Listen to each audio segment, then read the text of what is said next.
Vontimitta ZPTC ఉప ఎన్నికల ప్రచారం చివరి రోజు జోరందుకుందని చెప్పాలి. ఈ రోజు ఒంటిమిట్టలో వైఎస్ఆర్సీపీ భారీ ర్యాలీ నిర్వహించింది. ప్రజల నుంచి విశేష స్పందన వచ్చిన పరిస్థితి. మనతో పాటు మాజీ ఎమ్మెల్యే శ్రీనివాసులు ఉన్నారు, ఆయనతో మాట్లాడుతున్నారు. ఎలా చూస్తారంటే చివరి రోజు ఈ రోజు ఎన్నికల ప్రచారం ముగియబోతుంది. ఇప్పటికే గెలుపు మాదే అంటూ టీడీపీ వాళ్ళు చెప్తున్నారు. పక్కనే ఉన్న హరితలో వాళ్ళు మీటింగ్లు పెట్టుకుంటున్న పరిస్థితి కూడా కనిపిస్తుంది. ప్రభుత్వ ఏదైతే పర్యాటక శాఖ ఆధీనంలో ఉన్న హరిత హోటల్ని వాళ్ళు వినియోగించుకున్న పరిస్థితి. తెలుగుదేశం పార్టీకి ఎక్కడ కానీ నిబంధనలు, డిసిప్లిన్, ఒక సిస్టమ్ లేదండి. ఎప్పుడు కూడా దొంగదన అధికారంలోకి వస్తారు, మాయమాట చెప్తారు, సూపర్ సిక్స్ లాంటివి ఎన్నో వేల సంఖ్య హామీలు చెప్తారు. ఒక్కడు కూడా చేయరు. పైగా ఈ చేయకపోగా మళ్ళీ ఎదురుదాడి చేసి ఇతరమైన రెడ్ బుక్ రాజ్యాంగంలో మాత్రం ప్రవర్తిస్తారు. ఈరోజు మీరు చూడండి, ఈరోజు అటవీ శాఖ కానీ ఆర్ఎన్బి కానీ ఇవన్నీ కూడా ప్రభుత్వ కార్యాలయాలు, ప్రభుత్వ సంస్థలు. ఎలక్షన్ కోడ్ వచ్చిన తర్వాత ఇవన్నీ కూడా ఎలక్షన్ కమిషన్ కోరికలకు వెళ్ళిపోతాయి. కానీ ఈరోజు పరిస్థితి అంటే ఈరోజు దానికి భిన్నంగా ఈరోజు కూడా ప్రభుత్వ యొక్క సంస్థలు వాడుకోను, ప్రభుత్వ ఉద్యోగం వాడుకోవడం, పోలీస్ డిపార్ట్మెంట్ వాడుకోను, డబ్బులతోనూ ధనంతోనూ వాటర్స్ మైమరిపి చేసుకోవడం వసపడి ఉంటాం. కానీ ఒకటే అడుగుతున్నాం, జగన్మోహన్ చేసిన ఈ 5 సంవత్సరాల పరిపాలన సమిష్టిగా లీడర్ నాయకత్వము ఈరోజు ఇరిగిరెడ్డి మన సుబ్బారెడ్డి గారి యొక్క అభ్యర్థులు నిలబడుతున్నారు. మంచి మేడతో గెలుస్తున్నాం. ఈరోజు దాదాపు 10 రోజుల నుంచి కూడా అందరం కూడా కోడు నియోజకవర్గంతో పాటు రాయంపేట, కడప జిల్లా అంతా యావత్తు కూడా పర్యటిస్తుంది. అదేవిధంగా ఈరోజు చాలామంది అన్ని ప్లేస్లకు ఇన్ఛార్జ్ చేశారు. చాలా ఓటర్ చాలా అద్భుతంగా ఉన్నారు. ఖచ్చితంగా మేము ఓటు ఫ్యాన్కి వేయాలా, మా వైఎస్ఆర్సీపీ అభ్యర్థిని గెలిపించుకొని ఉన్నారు. మేము ఒకటే చెప్తున్నాం, మీరు కడప జిల్లాలో పూర్తి మెజార్టీ 80% వైఎస్ఆర్సీపీది. అందులో జడ్పీటీసీ దాదాపు 80% వైసీపీ ఉన్నారు. మీరు 1-2 గెలిచి ఏం చేయాలి? దొంగసాటిని గెలిచి డబ్బులతోనో లేదంటే భయభ్రాంతలు చేసి కొనాలని ప్లాన్ చేస్తారు. కానీ అది చెల్లదు, రాదు కూడా. పులివెందుల ఎలక్షన్ కూడా రకరకాలుగా మీరు ప్లాన్ చేస్తున్నారు. పులివెందుల్లో అది పేటెంట్, కడప జిల్లా పేటెంట్ వైఎస్ఆర్సీపీ జగన్మోహన్ గారి ఫ్యామిలీకి. ఎందుకంటే వైఎస్ఆర్ జగన్మోహన్ గారు చేసిన అనేక సంక్షేమ పథకాలు అద్భుతంగా చేశారు. ఓటర్స్ ఎక్కడ భయభ్రాంతం చేయాల్సిన అవసరం. ఖచ్చితంగా మీ ఓటు ఫ్యాన్ గుర్తుకు వేసుకోండి, ప్రశాంతంగా వచ్చి ఓటేసి గెలిపించాలని చెప్పేసి ఒక జగన్మోహన్ రెడ్డి గారికి వైఎస్ఆర్సీపీ ఒక కడప జిల్లా ఒక కానుక మేము ఇస్తామని చెప్పేసి కూడా మీ ద్వారా మేము తెలియజేస్తున్నాము. సమస్యాత్మక ప్రాంతాలు కూడా ఇక్కడ దాదాపు 5 సమస్యాత్మక ప్రాంతాలు ఉన్నట్లయితే అధికారులు చెప్తున్నారు, అక్కడ పరిస్థితి ఎలా ఉండబోతుంది? అధికారులు ఎప్పుడు కూడా సామాన్య ప్రజలను కూడా ఓటుకు రానికుండా చేయాలి. ఓటుకు పోలింగ్ స్టేషన్కి వస్తే ఖచ్చితంగా ఫ్యాన్ గుర్తుకు వైఎస్ఆర్ అభ్యర్థికి వేస్తారు. ఇవన్నీ ఆలోచించి ఫస్ట్ ఆఫ్ ఆల్ ఏదో ఒక విధంగా భయపడించాలా, లేదంటే సెకండ్ స్టెప్ ఏదంటే బూతులు మార్చి వాళ్ళని ఓటింగ్ రానికుండా చేయాలా, లేదంటే క్యాప్చర్ చేయాలా అనేది. మేము కూడా చెప్తున్నాం, పోలీస్ యంత్రాంగం కూడా సూటుకు చెప్తున్నాం, మీరు అధికారాలు ఉంటాయి పోతాయి, స్టాండర్డ్ పబ్లిక్. అందులో ఇది రాయలసీమ అనేది వైఎస్ఆర్సీపీకి కంచుకోట లాంటిది. ప్రజలు మా పక్షాన ఉన్నారు. ప్రజలు స్వచ్ఛంగా ఓటేస్తుంది. ప్రజాస్వామ్యంలో మీ యొక్క వృత్తి, మీ యొక్క ఏదైతే ఉందో వృత్తి మీరు కొనసాగించుకోండి. అదర్వైజ్ లేదంటే మీరు కూడా ఫేస్ చేస్తారని చెప్పి కూడా మేము తెలియజేస్తున్నాం. సార్, ఇంతమంది మంత్రులు, ఎమ్మెల్యేలు ఇక్కడ దిగి ఇంత కేవలం ఉప ఎన్నిక కోసం ఇంత ప్రయత్నం చేస్తాం, కారణం ఏమనుకోవచ్చు? ఇప్పుడు మీరు గత 14 నెలల పరిపాలన చూసాం. అబద్ధపు హామీలు ఇచ్చి ప్రభుత్వము మొద్దు నిద్రపోతుందా లేక నిద్ర నటిస్తుందో మాకు తెలియడంలే. వాళ్ళు మేమేదో చేసినాము అని చెప్పి ప్రజలను మభ్యపెట్టి గెలవాలనే ప్రయత్నం చేస్తున్నారు. మా ప్రయత్నం ఏంటంటే ప్రజాస్వామ్యబద్ధంగా ఎన్నికలు జరగాలని ప్రతి గ్రామము పై నాయకుడి స్థాయి నుంచి కింది స్థాయి నాయకుడి వరకు ప్రతి గ్రామము ప్రతి గడప మేము తొక్కి ఓటు జగన్మోహన్ రెడ్డి గారి ఆదేశాలతో సుబ్బారెడ్డి గారు నిలబడినారు, వారిని గెలిపిమని మేము ప్రతి ఒక్క ఓటర్ని అడిగాం. ప్రజలు చాలా సానుకూలంగా స్పందించినారు. 100% ఒంటిమిట్ట గెలుస్తాం. ఇంకా పులివెందుల గురించి ప్రత్యేకంగా మేము చెప్పాల్సిన అవసరం లేదు. అది మొదటి నుంచి కూడా వైఎస్ గారి కుటుంబానికి పూర్తిగా అనుకూలంగా ఉన్నింది, భవిష్యత్తులో కూడా అనుకూలంగా ఉంటుంది. మా అభ్యర్థన ఒకటే, ఒంటిమిట్ట ప్రజలకి పులివెందుల ప్రజలకి, మొద్దు నిద్ర నటిస్తూ ఉంది ప్రభుత్వం. మనము వైఎస్ఆర్ కాంగ్రెస్ పార్టీ అభ్యర్థికి ఓటేసి వారిని అత్యధిక మెజార్టీతో గెలిపించి ప్రభుత్వాన్ని నిద్ర లేపాలని కోరుతున్నాం. అబద్ధపు హామీలు ఇచ్చి ఏది అమలు చేయకుండా ఈ పద్ధతిలో ఉండడం ప్రభుత్వానికి ఏం మంచిది కాదు. వాళ్ళకు నియమాలు లేవు, నిబంధనలు లేవు. వాళ్ళు అనుకునింది అదేదో మనము బాహుబలిలో చూసాం కదా, నా మాటే శాసనం అని, ఆ టైప్లో ఉంటారు. ఒక నియంత్రలా ప్రవర్తిస్తున్నారు. ఈ ప్రభుత్వానికి గట్టిగా బుద్ధి చెప్పాలని ప్రజలను మరీ కోరుకుంటూ ప్రతి ఒక్కరిని ఫ్యాన్ గుర్తుకు ఓటేసి ఒంటిమిట్ట కానీ పులివెందులు కానీ గెలిపించాలని మనస్ఫూర్తిగా వారికి కోరుతూ సెలవు తీసుకుంటున్నాను. జై హింద్, జై జగన్. పూర్తిగా మనం చూస్తే కనుక పెద్ద ఎత్తున ప్రచారం నిర్వహిస్తుంది టీడీపీ కూడా.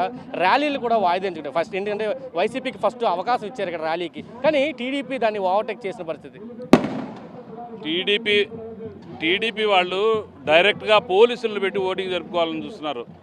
టీడీపీ అభ్యర్థి సిద్ధంగా లేడు, గెలుస్తాననే నమ్మకం లేదు అతనికి. కేవలం ధనబలంతో అవివేకంతో ఉన్న హరిత టూరిజంను ఆక్యుపై చేసుకొని మేమే ఓటింగ్ చేసుకుంటామనే పొజిషన్లో ఉన్నారు. ప్రజలు మీకేం బుద్ధి చెప్పేదానికి సిద్ధంగా ఉన్నారు. మీరు ఇప్పుడు ఈవీఎం లేదు, పోస్టల్ బ్యాలెట్ ఉంది. పోస్టల్ బ్యాలెట్లో గుద్ది మీకు నిరూపిస్తారు. వైఎస్ఆర్ కాంగ్రెస్ పార్టీ అంటే రాయలసీమలో మా జగనన్నకు కానుగా ఈ 2 జెడ్పీటీసీలు ఇస్తారని చెప్పి మేము ప్రజల తరపున నుంచి చెప్తున్నా. ఈరోజు ఖచ్చితంగా మీకు ధైర్యం ఉంటే నిష్పక్షపాతంగా ఎలక్షన్ జరపండి.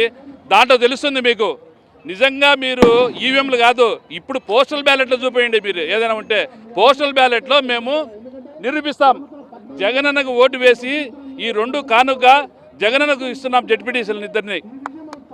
సార్ పూర్తిగా ఈ రోజు సాయంత్రం 5 గంటలతోటి ఎన్నికల ప్రచారం ముగిపోతుంది. ర్యాలీలు కూడా చూసాం మనం. టీడీపీ ఇక్కడే ర్యాలీనే వచ్చింది, వైసీపీ ర్యాలీ చాలా వేరియేషన్ కూడా చాలా కనిపిస్తుంది. ఇది ప్రజల్లో ఓటింగ్ రూపంలోకి మారుతుంది అనుకోండి భావిస్తున్నారు. ఖచ్చితంగా అండి.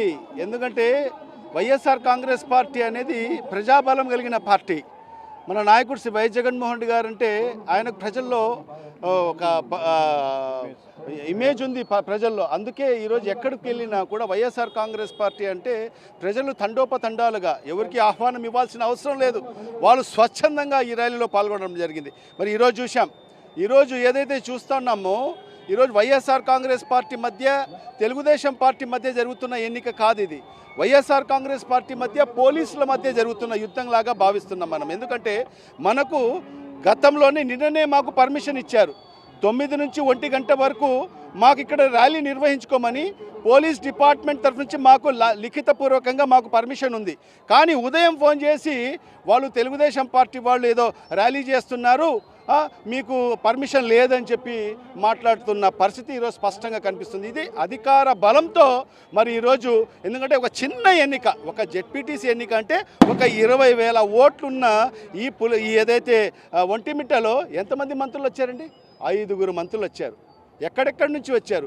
20 మంది ఎమ్మెల్యేలు వచ్చారు, 5 స్టేట్ చైర్మన్లు వచ్చారు, వేల మంది 100 మంది తెలుగుదేశం పార్టీ వివిధ జిల్లాల నుంచి నాయకులు వచ్చారు. ఎందుకండి అంత? ఎందుకు? ఏంటిది? ఏం చేయాలనుకుంటున్నారు మీరు? ప్రజలు స్వచ్ఛందంగా ఓటు వేసే హక్కు లేదా వాళ్లకు? మరి ఈరోజు ఏ రకంగా మీరు పోలీసు అడ్డం పెట్టుకొని మరి వైఎస్ఆర్ కాంగ్రెస్ పార్టీ నాయకుల మీద ప్రెషర్ పెట్టి మరి వాళ్ళు లొంగకపోతే వాళ్ళ మీద కేసులు పెట్టడము, ముందు వాళ్ళు ధనబలం చూపిస్తారు, వాళ్ళకు ఆకర్షణ చూపిస్తారు, ఆ డబ్బుకు వాళ్ళు లొంగకపోతే లొంగి వాళ్ళ పార్టీలో కండువా కప్పకపోతే వాళ్ళ మీద కేసులు.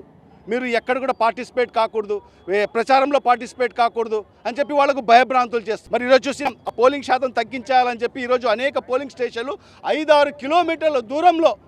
మరి ఇది చట్టం, ఎక్కడ చట్టంలో ఉందా ఇది? ఎక్కడైనా ఓటర్కు ఫెసిలిటేట్ చేయాలి.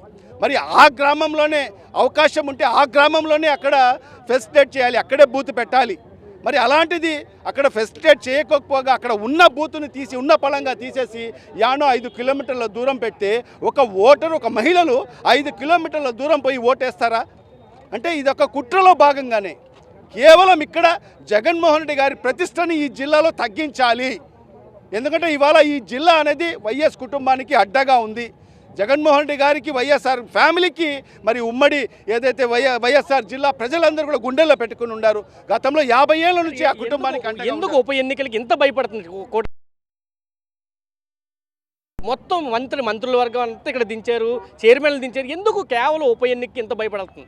ఎందుకంటే ఇవాళ ఈవీఎంలు లేవు కదా, మ్యానిపులేట్ చేసేదానికి ఈవీఎంలో పెట్టడం లేదు. ఈవీఎంల ద్వారా ఈ ఎన్నిక జరగడం లేదు, బ్యాలెట్ పేపర్ల ద్వారా జరుగుతుంది. స్వచ్ఛందంగా ప్రజలు వైఎస్ఆర్ కాంగ్రెస్ పార్టీకి ఓటేసేదానికి సంసిద్ధంగా ఉండారు. మరి అది ఖచ్చితంగా అది ఏదైతే ఈ ప్రభుత్వానికి సంబంధించిన ఇమేజ్కి దెబ్బ వస్తుంది అని చెప్పి ఈరోజు ఇంతమంది మంత్రులు వచ్చేసి డబ్బుల సంచులు తీసుకొచ్చి ఒక్కొక్క ఓటుకు 5,000, 10,000 ఒక్కొక్క నాయకునికి నీ ఎంత కావాలో చెప్పు, లక్షల రూపాయలు వాళ్ళకి ఇచ్చేసి నువ్వు మా కండవా కప్పుకో, పసుపు కండవా కప్పుకోమని చెప్పి లక్షల రూపాయలు వాళ్ళకు ఎర్ర చూపి ఆ ఎర్రకు లోబడకపోతే వాళ్ళ మీద కేసులు పెట్టి మరి ఇవంక ఒక భయానక వాతావరణం సృష్టించేసి మరి ఈరోజు ప్రజలకు ఓట్లకు కూడా చివేయని పరిస్థితి ఈరోజు తీసుకురావడం జరిగింది. ఖచ్చితంగా వాళ్ళు ఎన్ని చేసినా, ఎన్ని కుట్రలు చేసినా, ఎన్ని కుతంత్రాలు చేసినా ఈ జిల్లా ప్రజలు వైఎస్ కుటుంబానికి గుండెల పైన పెట్టుకొని, భుజాన పైన పెట్టుకొని మోస్తారు. గతంలో 50 ఏళ్లుగా మోస్తూ ఉన్నారు, భవిష్యత్తులో కూడా మోస్తారు. ఈ 2 ఉప ఎన్నికల్లో కూడా వైఎస్ఆర్ కాంగ్రెస్ పార్టీ అభ్యర్థులు అత్యధిక మెజార్టీతో గెలవబోతున్నారని చెప్పి కూడా తెలియజేసుకుంటారు. ఇది చెప్తున్నారు పూర్తిగా ఉప ఎన్నికల్లో వైఎస్ఆర్సీపీ అభ్యర్థులు అత్యధిక మెజార్టీతో గెలవబోతున్నారు. ఇక్కడ వైఎస్ఆర్సీపీకి సంబంధించి ప్రజలు గుండెల్లో పెట్టుకున్నారు. ఇప్పుడే కాదు, రాబోయే ఎన్ని తరాలైనా కానీ ఖచ్చితంగా ఇక్కడ వైఎస్ఆర్ కుటుంబం ఎవరైతే నిలబెట్టారో వాళ్ళు ఖచ్చితంగా ఇక్కడ అభ్యర్థులుగా గెలుపొందుతారు. కూటమి ప్రస్తుతం ముద్దునిద్ర వీడియో కొనసాగిస్తుంది. ఖచ్చితంగా ప్రజలు అత్యధిక మెజార్టీతో వైఎస్ఆర్సీపీ అభ్యర్థులు గెలిపించి ఆ ముద్దునిద్ర నుంచి బయట పడేస్తారంటూ కూడా ధీమా వ్యక్తం చేస్తున్న పరిస్థితి అయితే మనకు కనిపిస్తుందనే చెప్పాలి. కెమెరా పర్సన్ వెంకటతో కలిసి సురేంద్ర, సాక్షి టీవీ, ఒంటిమిట్ట నుంచి.